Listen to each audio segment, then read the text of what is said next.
What's up, guys? Finally, first review of the 2026 for a brand new movie. And I saw Send Help from Sam Raimi, starring Rachel McAdams and Dylan O'Brien. And damn, this movie was crazy. This movie was unexpectedly surprising. I did not expect this to go as hard as it did. Had a pretty bland trailer, had a pretty cool effect in that trailer where you're like, the guy is like, but besides that, I was like, it's alright. But then I remembered Sam Raimi did this, so it's gonna have some flair to it. And when I watched this, it definitely did. I am a fan of Sam Raimi. I like the actors, so I'm gonna give it the benefit of the doubt. So let's check this out.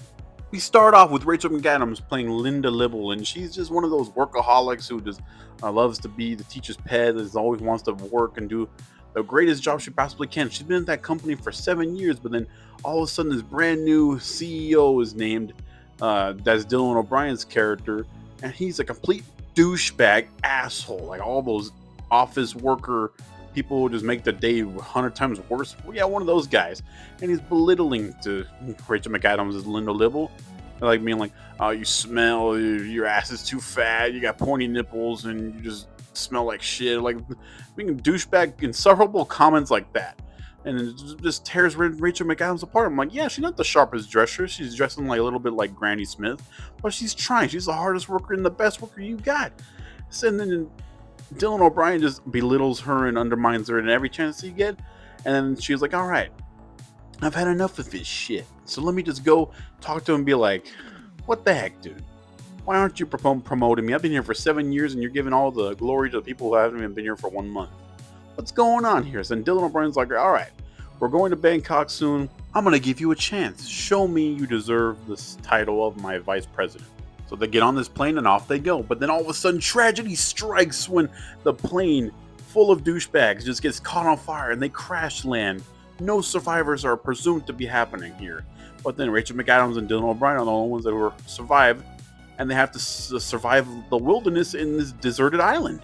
And you're probably thinking, Jesse, this sounds like just another survival castaway type movie. Haven't we seen this a billion times before in movies?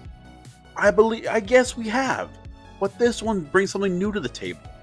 It brings something brand new and different, in a bit of a better way than you would think. It's more funny than I thought. It's Sam Raimi horror, and yeah, there's horror in this, but it's not a horror movie. It just got a little bit of edge to it. While we will learn that Rachel McAdams is very handy. She has a lot of survival skills, and she keeps herself alive and also keeps Dylan O'Brien alive. She keeps them both at bay. She keeps them comfortable, and he's like, because we spent a couple of weeks, maybe even a month on this island, and no one's even come to save them. But then eventually, when people do come to save them, this movie gives you like a misdirection of how the audience interprets what happened on these terms of events.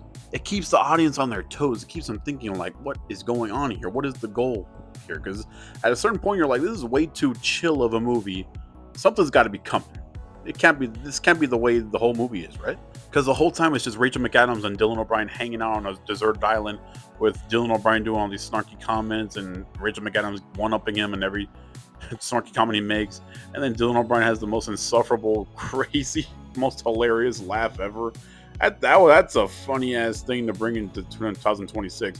This Dylan O'Brien's laugh is all like,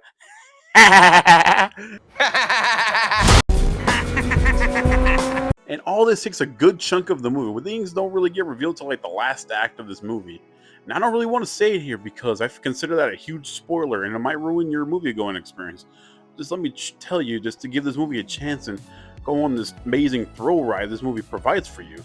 And yeah, there's gore in this movie in the most normal way possible, like mostly with a warthog in one scene, and maybe a few wilderness survival things they provide more gore, but that's not like a gore fest or anything like that.